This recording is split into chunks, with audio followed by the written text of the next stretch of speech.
My name is Gil Robertson, president of the African American Film Critics Association. Today we have a special treat for you. The cast of the hit Hulu show Woke are joining us to talk about the show and all of the things that are going on with their characters. So without further ado, I'm going to introduce you to the members of AAFCA who are taking part in this call today. Starting to my left with Katia Woods in Philadelphia, Reggie Pounder in Chicago, Rhonda Rasha Penrice in Atlanta, a new member, Aisha Muhammad, Al McGee in South Florida, Jonita Davis in Michigan City, Indiana, Brandon Collins in Queens, New York. But without further ado, we're going to open it up to our members. You guys have fun, and I'll see you in a few minutes when we're ready to close. Hey guys, I'm Reggie Pounder, the real critic out of Chicago. Man, let's see, you guys got somebody from Chicago? Yeah, somebody from Chicago is on the thing. T. Murph, what's up? My question to you guys, I actually want to get in one for T. Murph, but then a general one, is that I found that this was a really interesting way to look at this whole issue of being woke. And I like the fact that you guys called it woke. I'd like for you guys to speak to this whole issue of, can you be woke and just do regular stuff? Does everything have to be political? Because you kind of addressed that, but I'd like to get your opinions on that. And particularly a question for T. Murph is that your character seems to just kind of be, I'll go with the flow kind of character. What part of you do you bring to this character to make it special? Honestly, a lot of my personality, was brought to the character. I wanted Clovis to be as realistic as possible and as believable as possible when it came across on camera. There are some instances where I look at Clovis and I look at myself and I have to differentiate the two, especially when he looks at Keith's Lamorne's character and, he's going through this mental breakdown and it's more like, hey, bro, think about the money. That's not something that T. Murph would have done. T. Murph would have been a little more concerned about his friends, mental state, mental well-being. But Clovis like, hey, man, we got to make it. So yeah, man. It was a lot of times where I would put my personality, and hope that it would shine, and apparently it has. It has, and the rest of you guys about the question about woke. How did you guys approach that and this whole issue of being woke, but having always to maybe be political and pro-Black? Yeah, I mean, we knew that in order to be able to call this thing woke in the first place, we couldn't take it seriously. We had to take the piss out of it. So, because it's a burden, right? You can't be 100% woke. I just remember when I was living in San Francisco, there was an activist that I saw getting out of the biggest SUV I have ever seen. And she saw me, we locked eyes, and she got really embarrassed. And she's like, it's not what you think. It's not what you think. And it's just like, I just felt so bad for her to think that I would think that I would go and tell people, oh my goodness, did you see blah, blah, blah. She came out of this big old, you can't, it would drive you crazy if you had to worry about everything that you were eating, you're wearing, the people you're hanging out with, like all this different stuff. So we wanted to sort of rip on that a little bit, that not everything is just straight black and white, like everything, there's some sort of gray area. And so I think that's one of the things that I thought we try to address in the show.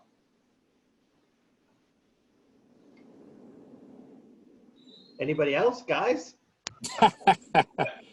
But look, I mean, I agree with you, Keith, but I also think that it depends on what you're woke on, right? Because you can't be woke on everything, I think that's impossible. But I think whatever it is that you feel is morally right to you, you kind of surround yourself with the people who fit that, you know, and you kind of live in a space that pushes that. And you're going to make mistakes and stuff like that. But at the end of the day, I think woke has become this thing where it's all encompassing, right? It's like you're woke on everything. And the truth is that you could be woke about gender equality and not be woke about racial equality. You know, there are folks, you know, who split it. So I just think, you know, woke is in another way is not real. It's just not real. You just need to be a good person and do the right thing. Exactly. I would definitely like to add on to that. I mean, I've been asked in several interviews, you know, do I consider myself woke? And I would say, no, I'm aware. Because if I say that I'm woke, then it'll be 1,000 people in the comments who argue, you can't be woke. You working for the man. How you woke? You know, so everybody has their different levels of woke. Even when you look at the show, every character is woke to someone. You know, you have Blake's character, Gunther, who is this, you know, super liberal, you know, woke guy who may not see, you know, the wrong in some of the stuff that he says. I mean, there's been instances where he said stuff and then me and Keith, you know, would look at him and be like, what? And he'd be like, it's okay if I say that, right?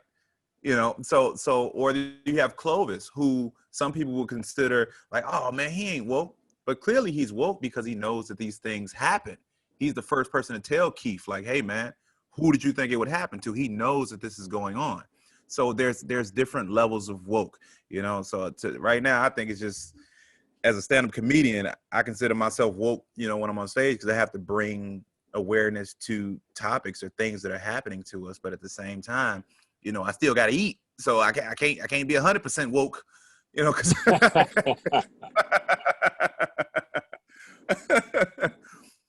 the rule of thumb is if you legitimately care about something, you should do something about it. But if you don't care about it and you try to say something, that's where you sort of, you can injure yourself. Because to try and be woke is a fool's errand. And you're only going to end up sort of on the wrong side of everything. So I think the pressure for an artist is to be true to themselves. Whether it's woke or not is sort of irrelevant. So yeah. Thank you, guys. Hey everybody, hi, I'm Katya Woods with Couple Social out of Philadelphia. My question is for you, T. Murph. Your character is the epitome of faking it till you make it. And it's just like the things he's pretending to be, like, you know, a basketball player, and you're like, you're a little short. Or, you know, the Brazilian soccer player, but you got roommates. But the thing that I do love about your character is he's committed to the lie. Like, he's like, all right, I know it's crazy, but I'm 100% committed, and that probably explains why, you know, people believe him. You know, they're like, I don't know, but he see okay. So talk a little bit about that. Even though, you know, your character is out here moving kind of weird, kind of grimy, he also is the one to tell him, like, hey, I know this sounds crazy coming from me, but how did you not know this? You know, so how do you balance your character who lives in the fantasy world, but also at the same time is able to give the real the way it needs to be given? You know what? I think actually the fact that a lot of people look at Clovis as this liar, right? And it's really not Clovis that comes up with these characters or these people that, you know, that other people assume that he is. When you look at Black people in general, how many times have people walked up and be like, oh, you look just like, or, oh man, I thought you were. So I honestly feel like the writers were playing with that more so than anything, because Black people are always, I've been called James Harden, I swear, at least 3,000 times, and I am 5'4¼ Like, it makes absolutely no sense. But people are like, oh man, I thought it was you. I'm like, how could you even assume that that makes no sense? So I think Clovis just really kind of took that and played with it, because he technically never starts off as I'm this person. People assume that he's that person. So Clovis just, I mean, hey, I'm not lying to you. I'm just going along with who you think I am. I'm a kind of finesse it.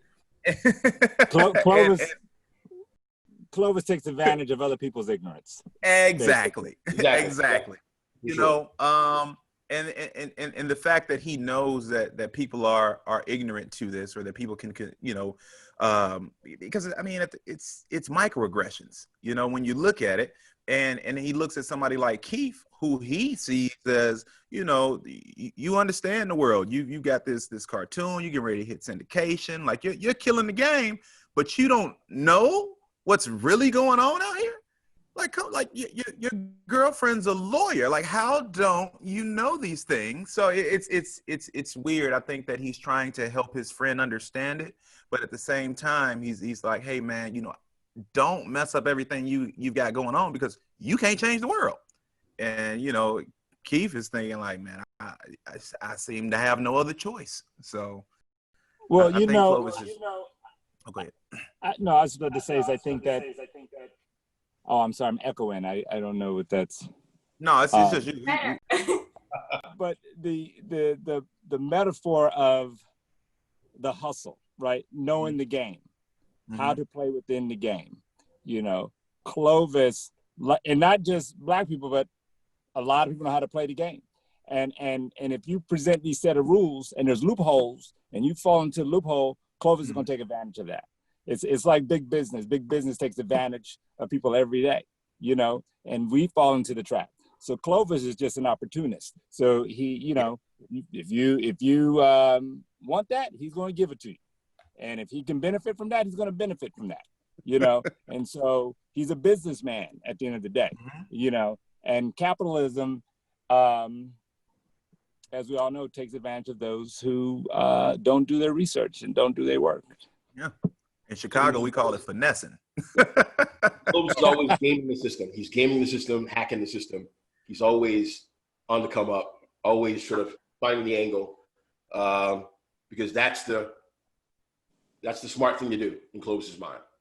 You must always find that angle, and you must always work it. You got to get it how you live, man. Yeah. Absolutely. Thank you, guys.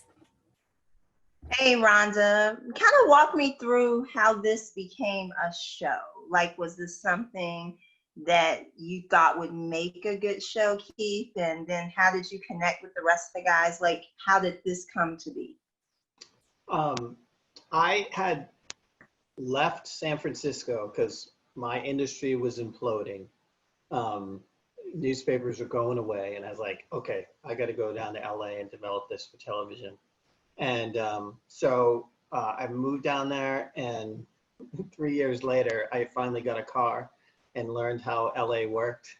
And I started to meet some folks. And yeah, I always thought that my work would translate well. Just, you know, one of the reasons why is like about 15 years before, a German filmmaker picked up some of my zines and made a short live action film based on my comics. And I tried too late to get it into the show. I wanted to put it on the TV in the show, but maybe we can do that if we get a season 2. But that gave me a little inkling that it could translate okay to live action. But I met John Will, this producer, young producer who was just really loved my comics and loved my stories. And he introduced me to Eric Christian Olsen, this actor from NCIS LA, who was starting his own production company. And he was just gung-ho, brought it to his buddy at Olive Bridge, Will Gluck, and Will Gluck had some deal with Sony. I now understand why if you win anything, you have to thank like 30 people, because it was just all these steps that happened. And Sony set us up with meetings with all these different places, but they put me together with an experienced writer in Marshall Todd. And Marshall had co-written Barbershop, and Marshall just came with the wildest script that was just insane. And, you know, and just from there, we got together, pitched it. Hulu was into it. They wanted us to write a script, and they wanted us to do a pilot. And then Mo came on Mo just came on with just these visual ideas for the show that were just tremendous and just amazing.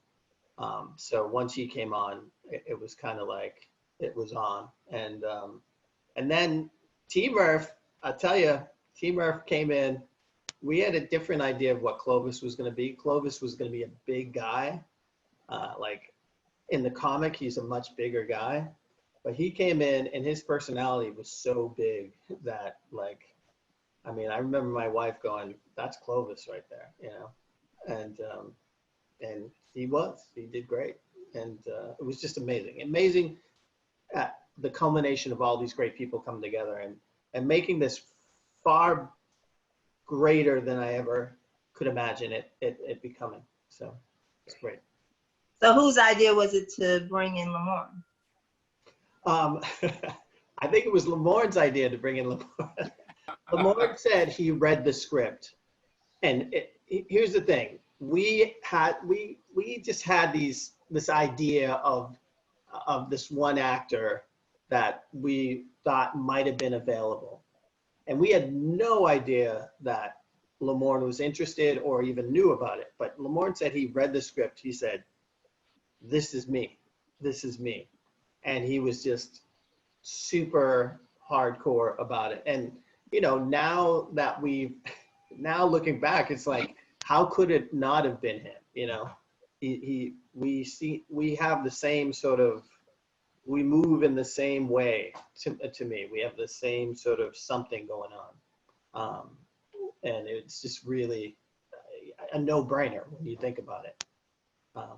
And the same with Blake too. Like Blake came out of nowhere. Gunther was the hardest person to cast, I think. And we heard Blake Anderson was interested, and we were like, "Oh wow, that's really cool. We'll never get him." And we just kept on moving forward. But I kept on saying he was interested. So the way everybody came onto this project was, I don't know, like divine. I don't know, something. All these beautiful planets aligning, and I'm so happy about it. Well, it's good. It's good. And Mo, I have to tell you, your wife is one of my favorite writers. I was on mute. Wait a minute. You know what? I wish she was. Can you hear me? Yeah. She knows she's one of my favorite writers.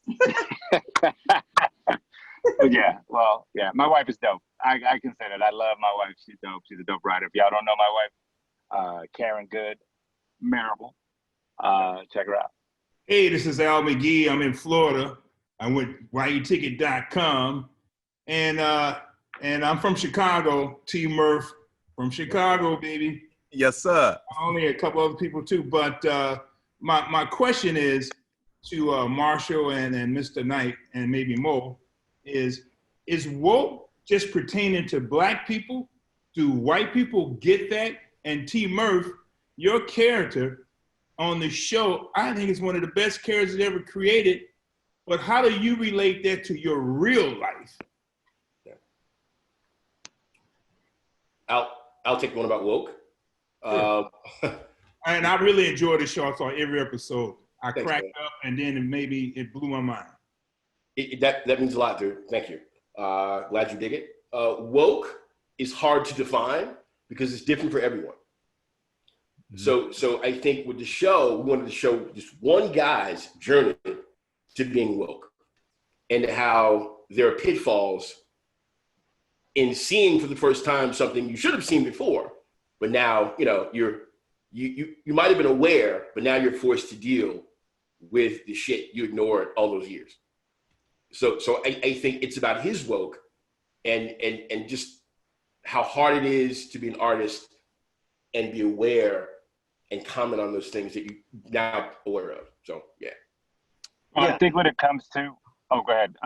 You talked about white folks and whether they can, do they get woke? I think depends on what part of the country you live in. It depends on what your politics are. I think young white folks, I think get it. And I think, but when you go through the comments on Twitter or any social media, you'll find a stark divide and you can tell right away where the politics are playing, and the idea of even talking about police harassment brings up a lot of feelings, you know. So yeah, I think it can be polarized in this show, but I do think a lot of folks across the spectrum of Black, white, and any other ethnic group get it. I really do think they get it.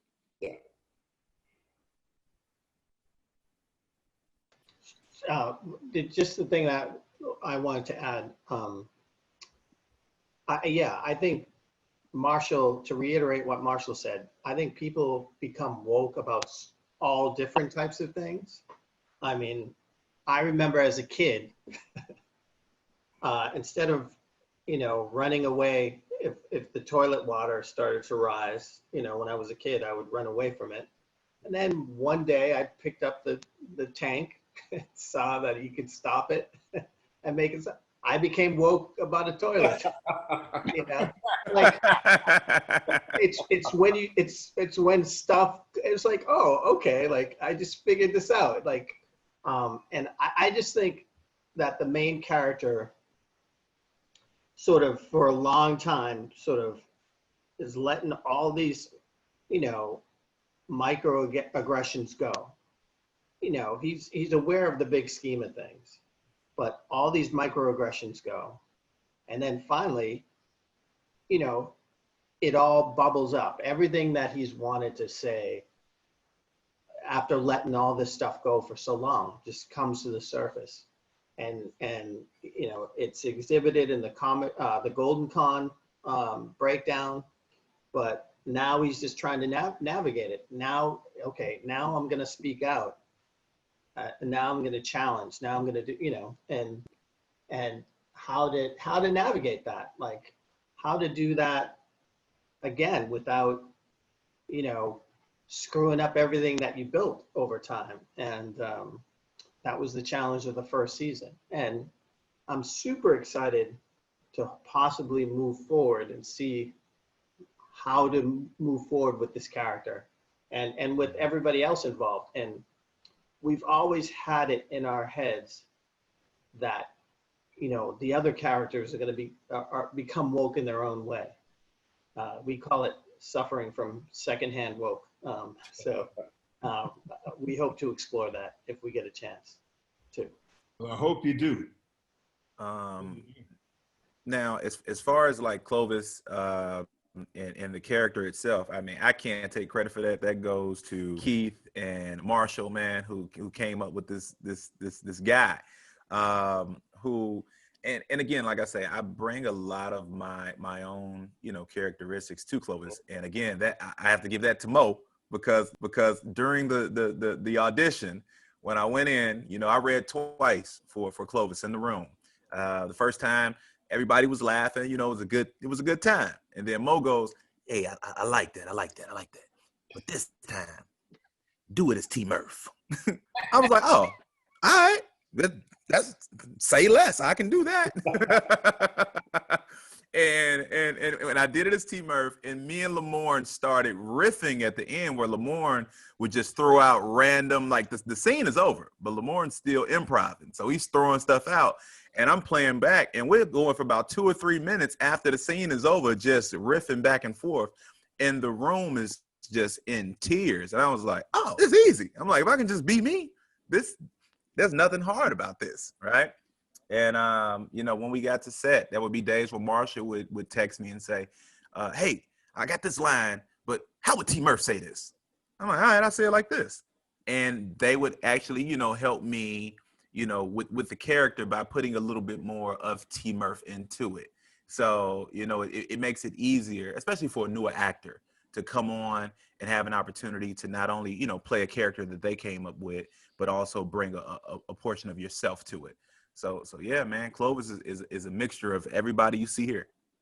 Well, thank you very much. And T Murph, people still think I'm a football player, professional. The microaggressions, man. We got to stop the microaggressions. Thank you guys very much. And the show to me is a great success. I saw all 8 episodes in one night before I knew I was going to get this interview. So thank you very much. Thank you, man. Thank you. Thank you. Hey everybody, Aisha Muhammad out of Philadelphia. In regards to what you guys were saying about white people being woke, the character Gunther is a part where he runs up on Keith and after he's been like manhandled by the police and he says, "I can't believe that happened to us." I actually have a girlfriend like that, you know, who really feels like she, you know, can empathize with the Black experience. How does is Gunther a friend of yours or is he a culmination of a bunch of different people? He's a culmination of a bunch of different people, but sort of, yeah, like that was important to sort of, you know, have that distinction between what happens to him and what happens to Keith, and so, you know, just that line, I can't believe they did us like that, like those little tiny things of somehow, you know, white people have any sort of inkling on what Black people go through, is, you know, it's part of it's one of the reasons why the character exists. So because you know it comes from a good place, but yeah, and you know, he's got to go on his journey and sort of understand like his why, you know, some of the stuff he does is or says is really effed up. So it's an interesting, it's fun to have these characters to work with and just trying to figure out like what there's so much we can do. There's so many ideas that are on the table, and it's just it's this really interesting buffet of micro and macro aggressions that we can just take a deep dive into. So I'm looking forward to it. Yeah, it's really a great show. I really enjoyed it. I was watching it long before I knew about the roundtable. So, you know, the buzz was out about the series and I totally enjoyed it. And we really need it right now. So it was really came at a great time. Thank you. Thank you. Yeah, thank you. Hi, I'm Jonita from Michigan City, Indiana. And I have a question about the comedy. It's for all of you. You write such great jokes in the comedy. It's hilarious in the show. And I just wondered, as comedians and comedy writers, how do you toe that line between this is so funny, I'm falling off my couch, and dead serious? How do you do that? And what's your secret for doing that, each of you? For me, it's something I've always done in my cartoons. So has always told the line between serious issues and doing comedy. So I felt like the show was just an extension of the sensibility of the cartoons. Now, and the guys can talk about this. I think some people didn't think, like executives didn't quite think we'd be able to mix in humor and these serious issues and animation until they saw it in front of them. I think there were a lot of times where we didn't want to show any executives early versions of the animation because it'd be Lamorne talking to like a trash can with nothing on it and somebody shaking it. Like you can't, there's no way, you know, if they saw that, they'd say, listen, we're going to pull the funding for the animation, you know, something like that.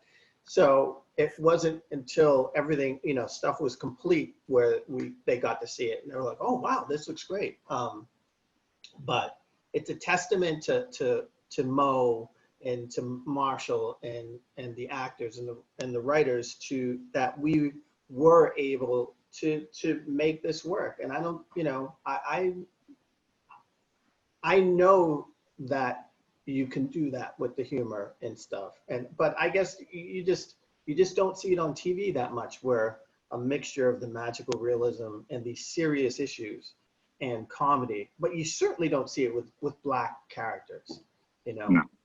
So that to me, like, is just such an accomplishment. And again, thanks to Mo, who came with such a visual sensibility, a great visual sensibility for the show, that put it, you know, up here as opposed to, he was the one who pitched that we don't do 2D animation, but we use puppetry and real bottles and stuff like that. And I think that really, it doesn't look like fantasy. It looks like it's happening right there. So yeah, that's all, Mo. Also, going in, the mandate was to always be funny. I think we're dealing with really sort of serious, dark issues. And the goal was, no matter what we're talking about, be funny, because a spoonful of sugar helps the medicine go down. And we didn't want to be that half-hour comedy that you see on streaming now that sort of backs its way into being a drama, where it starts off funny and it's like, it's not funny anymore. No matter what we're saying, the humor needs to be there. Because I think through humor, you know, we laugh to stop from killing ourselves. So I think we wanted to express that this is fucked up stuff we're talking about. But this, we need to laugh, find the humor in it, explore that. And I think the message gets across easier. That makes sense. So yeah, it wasn't hard. Also, Keith's comics are funny. They deal with real issues, hard-hitting stuff, but they're always funny. And that makes it easily digestible. Mm-hmm. You know what I mean? Yeah. I think we, you know, we had to find a real balance because, you know, I agree with everything Marshall is saying. We wanted to make a funny show. But I think there were times where the network wanted it to be even funnier. And where you draw the line is we want to laugh, we want to have fun, but what we're talking about is not a joke.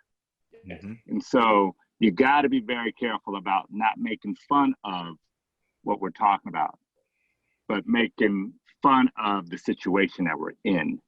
And I think there's a real distinction to that. And I think and first of all, I think from our community, from Black folks, this is a tradition. I mean, how we deal with this. Let's say we go to a funeral. There's always going to be a crazy uncle who's going to get everybody up in their laughing, remembering, talking shit, talking about what somebody did. It may seem inappropriate to an outsider, like, what? Yeah. But for family, we all know what that is. We all understand what that is, and we all appreciate it. We can all now talk about something and mourn something in a way that feels comfortable. And I think, you know, so we just have to, you know, that's what this was. So anytime something got too serious, we undercut it with a joke. And anytime something started getting too funny, we undercut it with reality.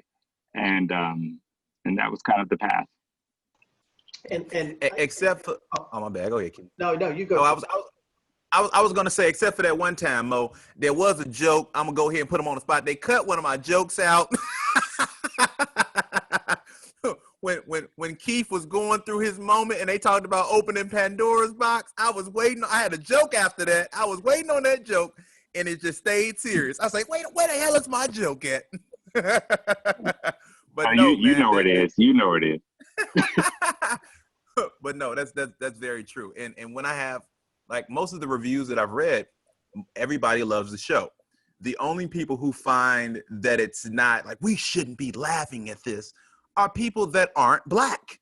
Like, it's weird to me that somebody else can tell Black people how to deal with their pain. Like, that makes absolutely no sense.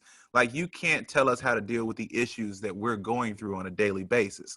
Like, as you said, we're not laughing at the situations, but we have to laugh in order to get through some of these situations. So I think the writers did an amazing job with this, like mixing, you know, police brutality and going through issues of racism and all of this, you know, microaggressions and macroaggressions, and still having an opportunity to bring humor into it. I think that's a testament to Keith and Marshall and everybody else that was just on the writing staff, and Mo as well. It was just awesome.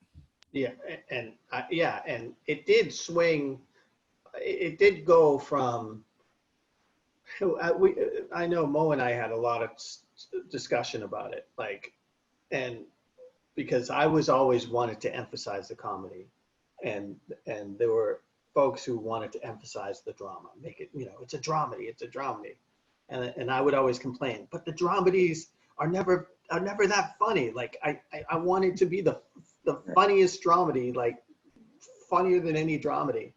And so it was this balance. And I think the lesson I learned, and I remember saying it to Mo, because another comedy came out, and I started to realize, like, when it's more of just a comedy, you care less about the characters. Like, I get the dramedy aspect, because you tend to care a little bit more about the characters and what happens to them in a dramedy.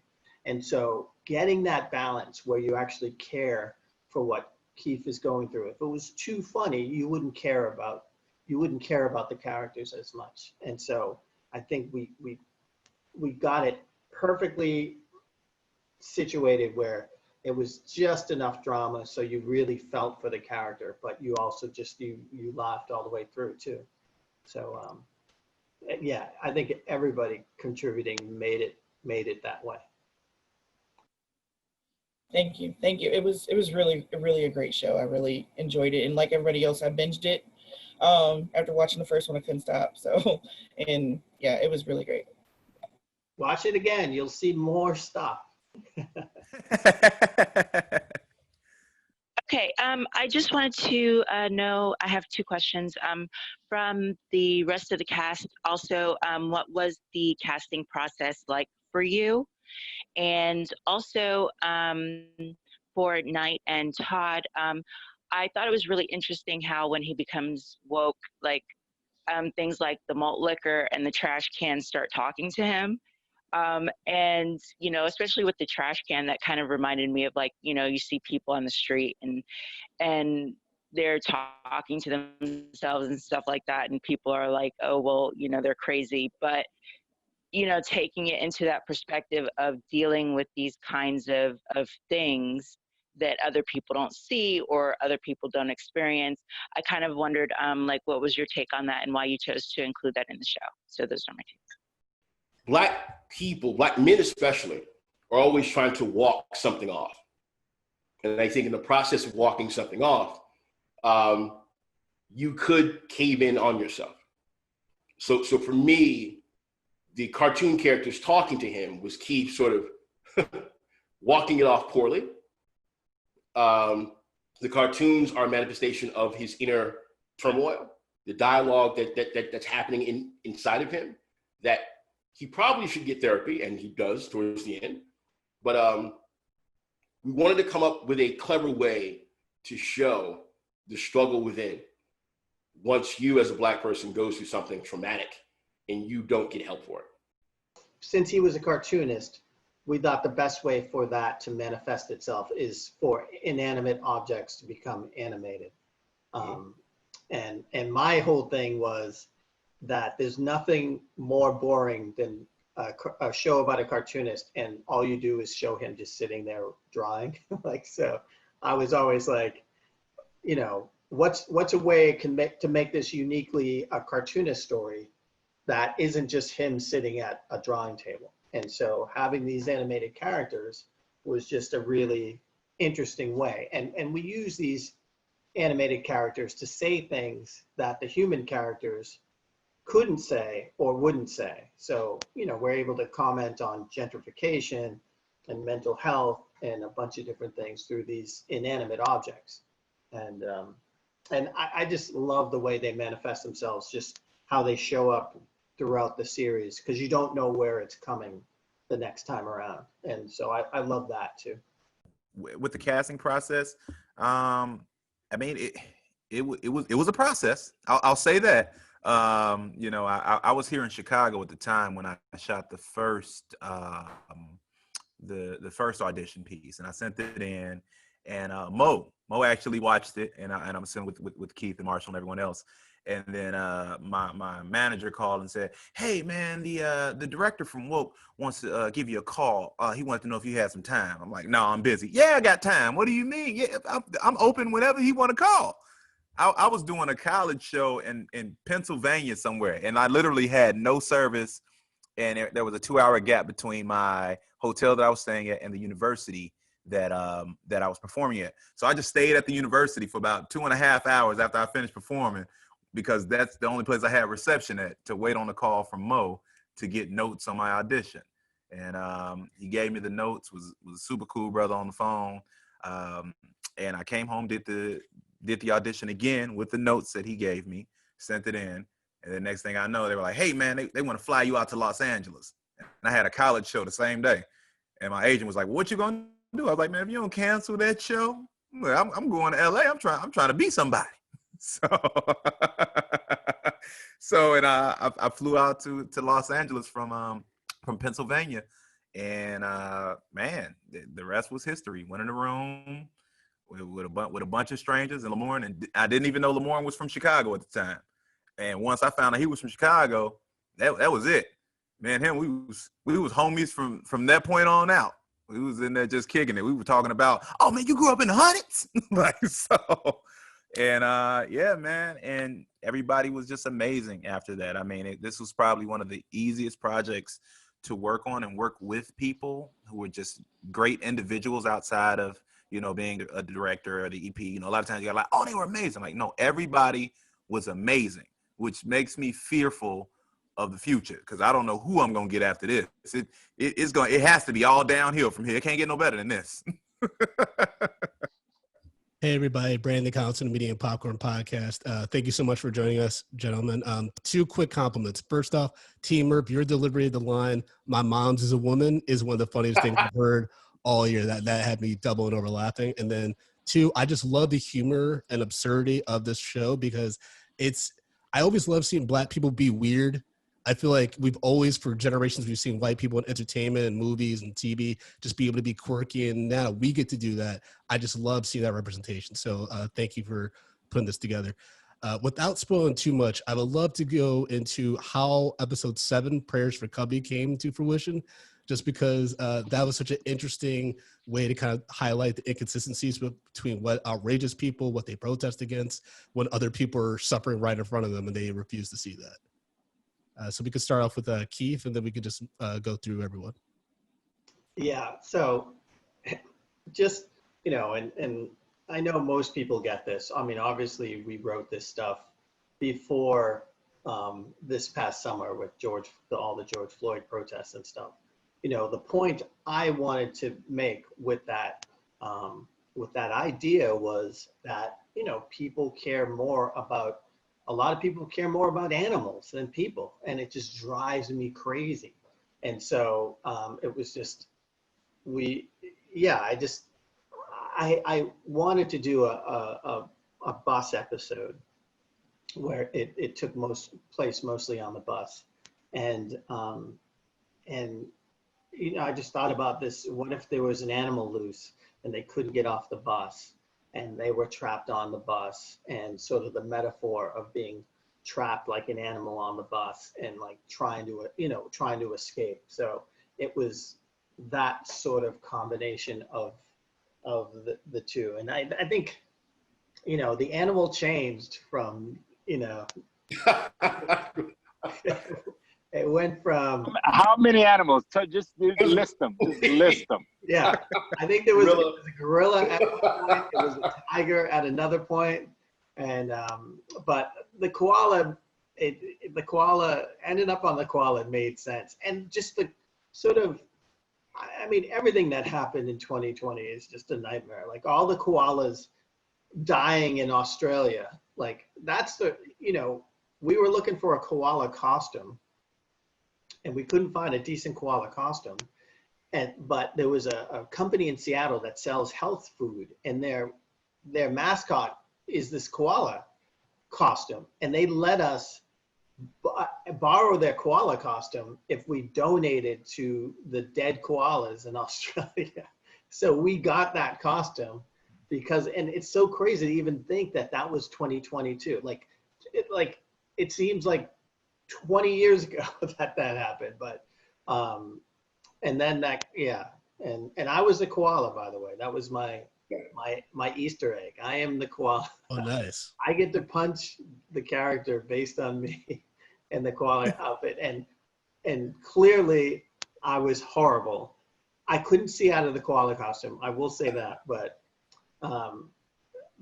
really good editing and made it look like I could throw a punch, but I just remember trying to throw the punch and totally being nowhere up where I was supposed to be. And someone said, I don't think he's ever thrown a punch in his life. And it's true. It's kind of sad, but there you go. Brandon, for me, that was one of the best days in the writer's room. Because I remember we're all in the room, and I think I said, we opened the show with a gorilla bleeding to death. And people were like, what happens after that? I don't know. But that's the image. And we build from there. I have no idea where this is going. So then someone said Harambe, the gorilla that got shot and killed. And we sort of build from there. We sort of start stacking it. And I think that was the one day we laughed the most in that room, because someone kept throwing out the animal had talent. He could code. He could sing. He could use a calculator. Then it changed from a gorilla to a chimp, to a koala, to a tiger, so yeah, it was a wild idea that turned into something special. Because yeah, you know, I wake up late at night and I see those commercials, you know, about dogs and they're abandoned and they show the sad face of the dog. And I was like, what if they did that with people? No one would give a shit. We definitely should do something about that. Like in the hotel room in Vancouver, they kept on showing those commercials. And like we should do like something where there's artists. You can help an artist in San Francisco. Like, and just show, zoom in slowly. In the eyes of the child. But I just remember shooting. I just remember as we were shooting and credit to Mo, because Mo didn't have much time to shoot any of this stuff. Yeah. You know, it was either raining or snowing half the time we were there, and we were just running out of time. And the script wasn't even done, I think, when he was just just doing what he needs to do, prepping for it. So just the fact that through all that drama, that it's one of the favorite episodes. It's like, it amazes when you know everything that we've gone through with this show, and very few people know. And I think each one of us are going to be taken out before this year's over. But sorry, but just what we went through to get this series done is pretty amazing. So more power to you guys, and especially Mo, because he didn't know what he was getting into. Thank you so much, gentlemen. Really appreciate it. It's a great series. Thanks, man. Well, guys, thank you. You guys have given us a great season of laughs, plus some really important things to think about.